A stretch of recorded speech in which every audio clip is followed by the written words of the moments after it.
La droga. Todos conocen los nombres de los capos de la droga cuya cocaína y heroína han inundado a Estados Unidos y el mundo.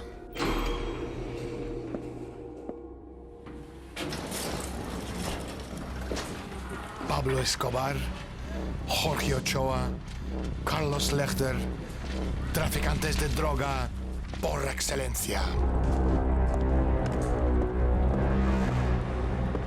Pero hoy quiero preguntarles quiénes son los capos de la droga estadounidense. Veremos.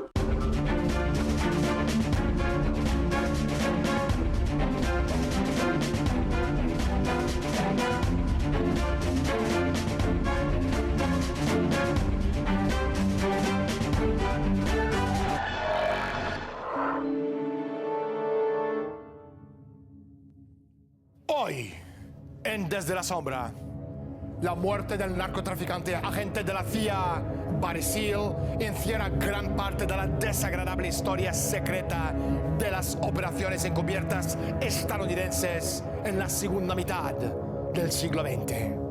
Debido a la amenaza de detallar a sus superiores, Seal, principal operador en el tráfico de cocaína en la década de 1980, fue asesinado a balazos en febrero del año 1986. Si Seal hubiera cumplido con su amenaza, hubiese provocado la caída del gobierno de Reagan Bush y hubiera sacado a la luz el secreto mejor guardado: que el gobierno estadounidense mueve más droga que todos los narcobarones latinoamericanos juntos.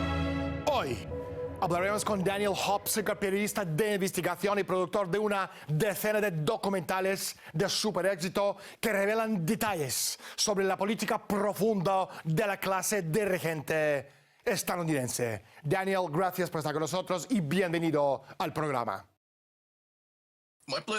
Es un placer, Daniel. Como sabe, publicamos en la misma editorial y he estado siguiendo su carrera con interés. Pero primero, salgamos a la calle y preguntemos a la gente si saben quién es Barry Seal. No me encuentro familiarizado con ese nombre, lo siento. Barry Seal, no sé.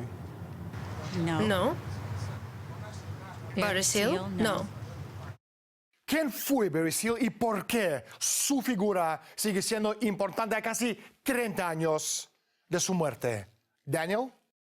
Barry Seal fue el mayor narcotraficante en la historia de Estados Unidos. Según el gobierno estadounidense, esto fue en la década del 80 del siglo pasado. Él puso en práctica la logística militar y solucionó el problema de la distribución, es decir, de llevar las drogas desde el exterior a los consumidores estadounidenses. Esa vía logística que él estableció fue seguida desde entonces y así las drogas volvieron a entrar en el mercado estadounidense de forma oficial, como si se tratase de papel higiénico, por dar un ejemplo. Nunca hubo faltantes. Si en Estados Unidos a uno le apetecía comprar cocaína, marihuana o heroína, siempre había disponibilidad.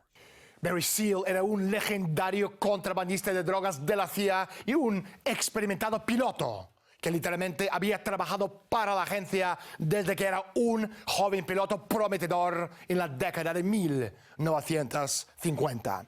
En 1986, Barry Seal estaba teniendo problemas legales con varias agencias del gobierno de Estados Unidos. Y ni siquiera sus vínculos con la CIA lo podían proteger. En una jugada desesperada, Seal amenazó con revelar los profundos vínculos de entonces vicepresidente George Herbert Walker Bush con el comercio internacional de drogas, y la operación era en contra si éste no la sacaba de apuros. 2 semanas después de su discusión con George Bush padre, Barry Seal fue tiroteado y asesinado frente a su escondite en Baton Rouge, Luisiana, el 19 de febrero del año 1986. Los 3 colombianos condenados por el crimen trabajaban para el teniente coronel Oliver North, miembro del Consejo de Seguridad Nacional del gobierno estadounidense. En el bolsillo de Seal encontraron un papel con el número de teléfono privado de George Bush padre. El mismo día que Seal fue asesinado en Baton Rouge, su amante Barbara era también asesinada en Miami y otros 2 hombres afiliados al cártel de Medellín, Pablo Carrera, el número 2 de Medellín, y Pablo Ochill fueron también asesinados en Colombia. Alguien estaba borrando las huellas de las relaciones de Seal con las altas esferas del poder estadounidense. ¿Qué sabemos sobre la vida de Barry Seal y cómo se convirtió este personaje en el mayor traficante de drogas de la historia de Estados Unidos? Daniel? Esa era la pregunta que me planteaba contestar al escribir Barry and the Boys. De repente, este tipo aparece en Mena, Arkansas, a mediados de los años 80 y, desgraciadamente, desde entonces empezó a transportar toneladas de cocaína hacia Estados Unidos. Entiendo que se trataba de un puesto específico en el que no hubo entrevista como las hay en cualquier caso normal, así que tuve que investigar quién había sido este hombre antes. Resultó ser que Barry Seal fue reclutado como piloto por la CIA. Lo reclutó alguien llamado David Ferry mientras Barry seguía trabajando en la patrulla aérea civil en Luisiana. Para quienes conocen detalles del asesinato de Kennedy, el nombre de Ferry les sonará familiar. Barry Seal y Lee Harvey Oswald trabajaron juntos en la patrulla aérea civil en Luisiana y fueron reclutados más o menos al mismo tiempo. Teléfono de George Bush padre en el bolsillo de Barry Seal muerto. Y ahora sí, George Bush padre dijo lo siguiente sobre el Seal. No conozco a Barry Seal, pero tengo entendido que era uno de nuestros agentes.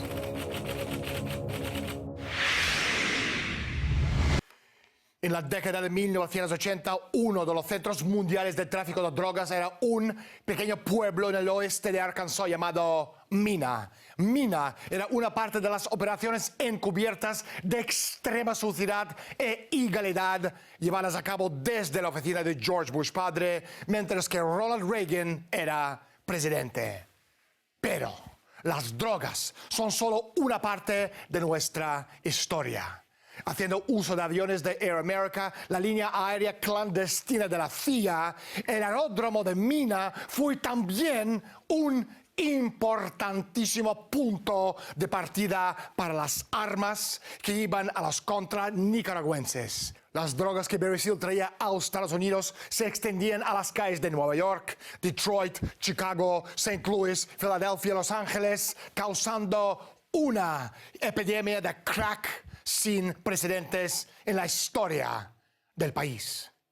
Una epidemia que mató a cientos de miles de jóvenes en todo Estados Unidos y destruyó en el proceso la vida de millones de inocentes.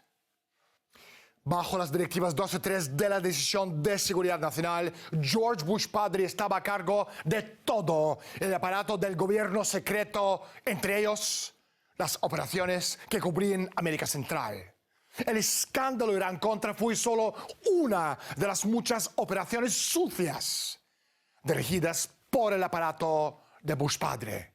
Se trataba del contrabando de armas y drogas en el mundo entero, además de un sinfín de operaciones encubiertas, tanto extranjeras como nacionales, dirigidas contra ciudadanos estadounidenses.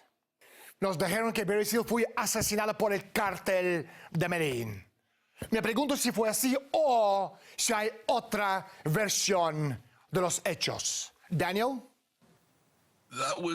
Hubo mucha mentira acerca del asesinato de Barry Seal. Fue algo bastante sorprendente.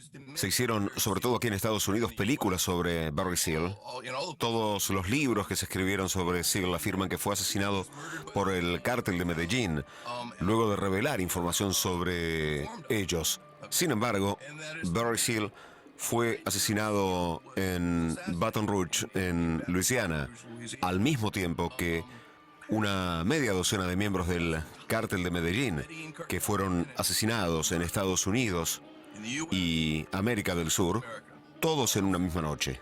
Más tarde, el abogado de los 3 colombianos detenidos por el asesinato de Seal dijo que estos no eran de Medellín, sino de Cali. Durante el juicio, los 3 le confesaron al abogado, y el abogado 15 años más tarde me lo confesó a mí, que mientras estaban en Estados Unidos, un militar estadounidense anónimo, a quien identificaron como Oliver North, se comunicó con ellos porque North se involucró. El abogado me habló de una llamada telefónica que Seal hizo unos 10 días antes de ser asesinado, en la que amenazó al entonces vicepresidente de Estados Unidos, George Bush padre, con develar el esquema del tráfico de cocaína de los Contra. En aquel momento, los agentes del Servicio de Rentas Internas confiscaron todo lo que había en la casa de Barry Seal. Él tenía un acuerdo con el gobierno y esa confiscación, según Seal, violaba ese acuerdo. La persona a la que él telefoneó para que los agentes del IRS se retiraran de su casa era el vicepresidente de Estados Unidos. Ahora salgamos a la calle y preguntemos a la gente por quiénes son los principales traficantes de la droga en el mundo. No, pues supuestamente los de Colombia y los de México. Omar Cavidia, no recuerdo bien. Y el Chapo Guzmán, según los... Esos dicen, no sé en realidad. Solo conozco a los más famosos, los cárteles de Medellín, Cartagena. Ahora son lugares agradables, pero no es un tema que me interese actualmente. Estados Unidos obtiene su droga de México, creo.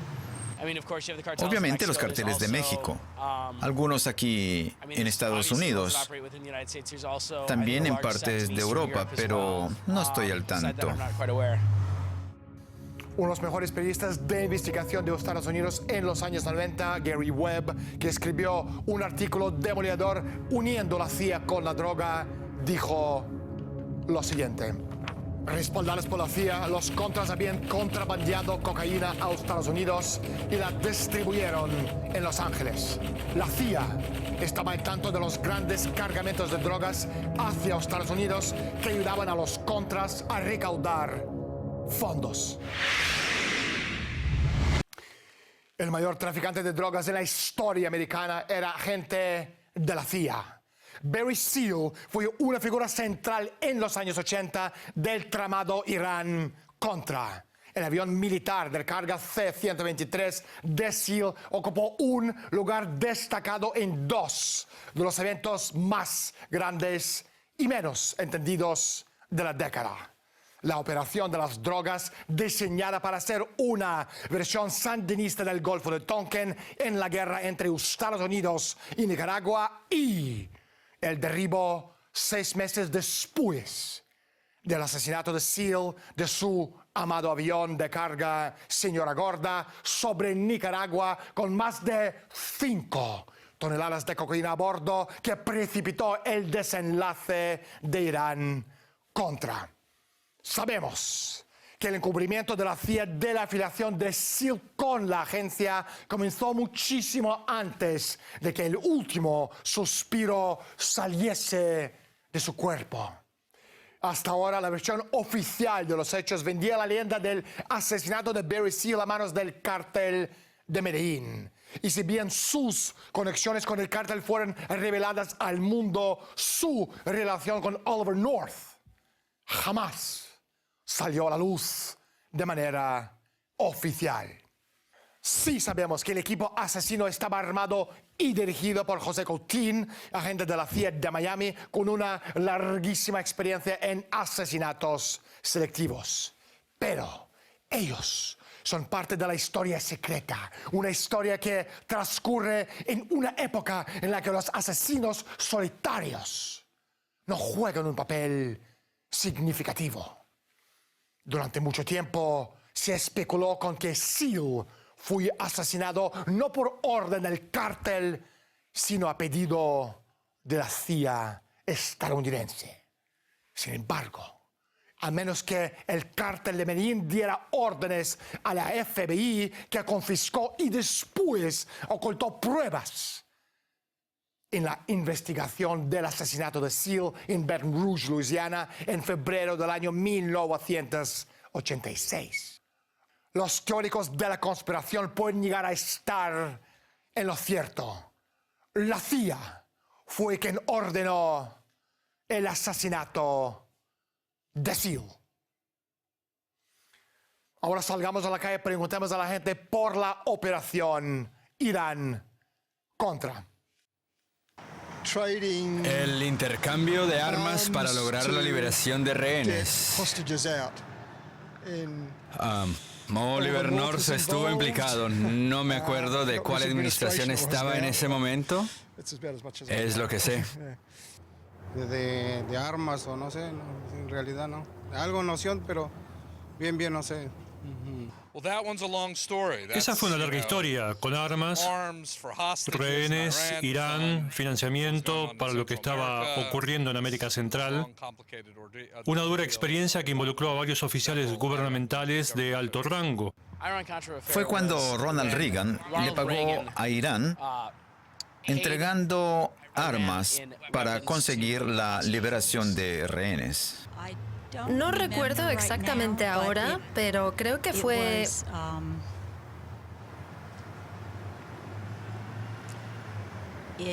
ilegal lo que hicieron. ¿Cuán grande es el negocio mundial de la droga y quién lo controla? ¿Daniel? Existen muchas estimaciones acerca de la escala real del narcotráfico global ilegal. Hablando del tráfico comercial internacional, la mayoría de la gente les dirá que es uno de los dos negocios más lucrativos del mundo: las drogas y las armas. Y la razón está en que en muchos lugares del mundo las drogas son lo único con lo que la gente local puede hacer trueques para conseguir armas. El caso de Afganistán lo ilustra a la perfección. Es la moneda con la que allí se pagan las armas. Así que se podría decir que es el negocio número 1 o 2 en el mundo. Prácticamente en todo país donde hay un mercado de drogas de relevancia, quien vigila allí a los capos de la droga pertenece a la élite del país. Puede que sean del ejército o pertenezcan al Departamento de Estado o a la clase alta de la sociedad que tiene vía libre o que tienen un fuero privilegiado para quienes se encuentran bajo su tutela. Pero no en Estados Unidos, porque Estados Unidos ejerce un control sobre los medios de comunicación que le permite crear la idea de que allí no hay capos de la droga. Las campañas que se llevaron a cabo en los años 80 pasaron el control sobre la droga en Estados Unidos a los extranjeros, lo cual parece ridículo porque no es más que la forma de ocultar la participación en el narcotráfico de gente que pertenece a la clase alta de la sociedad estadounidense. Fíjense lo que dijo Coronel Oliver North, uno de los más grandes traficantes de drogas de las guerras sandinistas. Estoy orgulloso de los agentes de la DEA que han dado su vida a la lucha contra las drogas.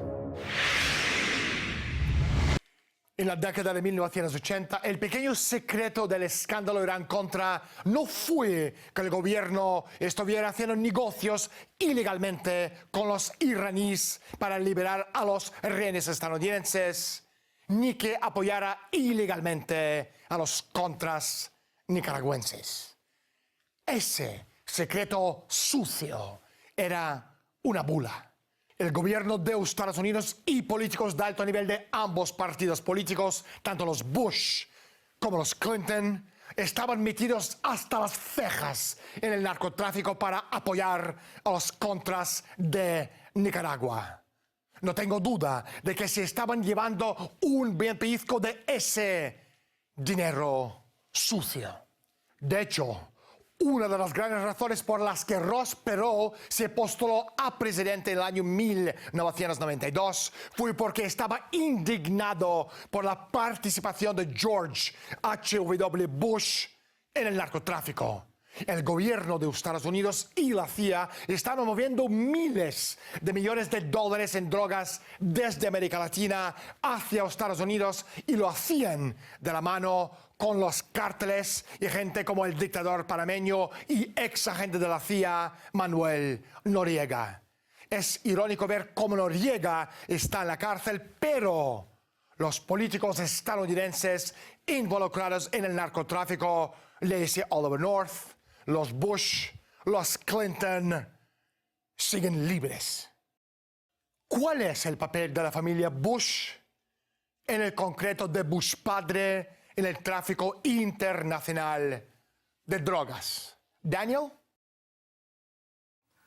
Es más bien un asunto de la seguridad nacional, pero los dos partidos políticos más importantes de Estados Unidos participan en ello. La gente se ha olvidado de que cuando Bill Clinton fue gobernador de Arkansas en los años 80, cuando toneladas de cocaína fueron importadas al país a través de mina, él trabajaba para el vicepresidente de entonces, que era George Bush padre. Con lo cual, las grandes personalidades y ambos partidos políticos mayoritarios están involucrados en al menos la concesión de tarjetas de vía libre.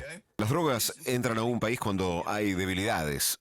Se sabe que las drogas entran cuando algo va mal, habitualmente por error. Y en realidad, cuando baja el nivel del narcotráfico, se da principalmente porque están teniendo problemas técnicos, como cuando estalla un avión, por ejemplo. Me refiero concretamente a esos dos aviones que se estrellaron en Yucatán en el 2006 y el 2007, con 10 toneladas de cocaína a bordo. Los dos aviones tuvieron problemas técnicos y así pudieron detenerlos. Después fue el gobierno de México, no el estadounidense, el que devolvió el dinero invertido en comprar los aviones a Wachovia, el cuarto banco más importante de Estados Unidos.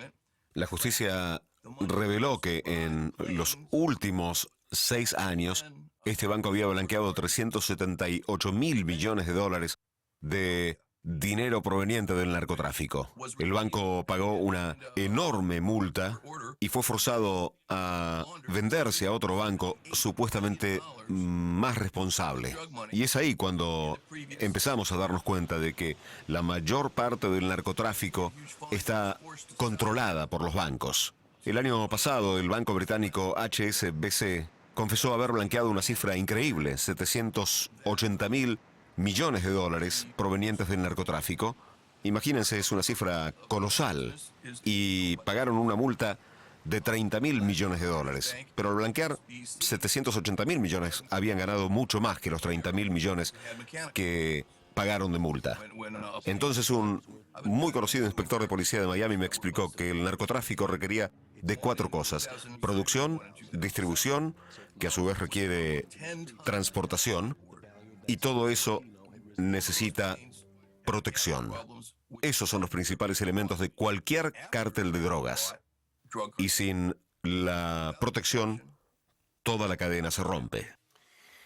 Barry Seal poseía un agudo sentido de humor que era también un sentido de supervivencia. El mundo del espionaje es un mundo sucio y muy diferente del mundo de las películas de James Bond. Se trata de poner en peligro a los contrincantes, de chantajear a la gente, de controlar y manipular a los demás. Se lo conoce como el desarrollo del material de neutralización. Es decir, contar con información sobre la gente que podría resultar embarazosa o información que un agente pueda aprovechar para asegurar su propia seguridad y supervivencia. A finales de 1985, 2 meses antes de su asesinato, Seal estaba eufórico porque creía que había conseguido por fin el material de neutralización. A su regreso de la base aérea de La Ponga en San Salvador, Seal hizo acusaciones sobre el vicepresidente Bush y su familia. Le confesó a su abogado haber acumulado una grandísima cantidad de suciedad sobre Bush padre. Seal se refería a una operación encubierta de la DEA americana en la que, al parecer, 2 de los hijos del vicepresidente habían sido sorprendidos en flagranti comprando cocaína. Y Seal tenía la grabación de vídeo de ese incidente. Él creía que estas cintas de vídeo lo harían inmune a la persecución federal. Con esas pruebas, él estaba por encima de la ley. Era intocable. Después se dio cuenta que todo era una pantomima. Intentó huir, pero el poder fantasma está en todas partes. Hoy hemos hablado con Daniel Hopsicker, uno de los mejores investigadores de los Estados Unidos. Daniel, no hay tiempo para más. Muchísimas gracias por estar con nosotros. Ha sido un placer, Daniel, hablar con usted. Sabiendo que estaba por ser asesinado, Seal llamó a su esposa Debbie. Solo tuvo tiempo para decirle: toma a los niños y desaparezca. En ese instante, Debbie escuchó un disparo y la llamada se cortó. Le corrió un frío intenso por el cuerpo. Se dio vuelta y entre lágrimas pudo ver las cabezas de sus 3 niños pequeños asomándose por sobre los asientos del coche. En este instante pensó: ¿cómo voy a decirles que su papá ha muerto? Y aunque Barry Seal fuera cualquier cosa menos inocente, sus 3 pequeños hijos sí que lo eran. Ellos simbolizan los millones de vidas arruinadas por una guerra falsa contra las drogas, cuyo propósito es, por un lado, destrozar la sociedad y la esperanza del ser humano, y por otro, llenar aún más los bolsillos de la élite degenerada que se hizo con el control de nuestro mundo. Soy Daniel Stulin. Bienvenidos al mundo de Humo Espejos. Gracias por estar con nosotros y hasta la semana próxima.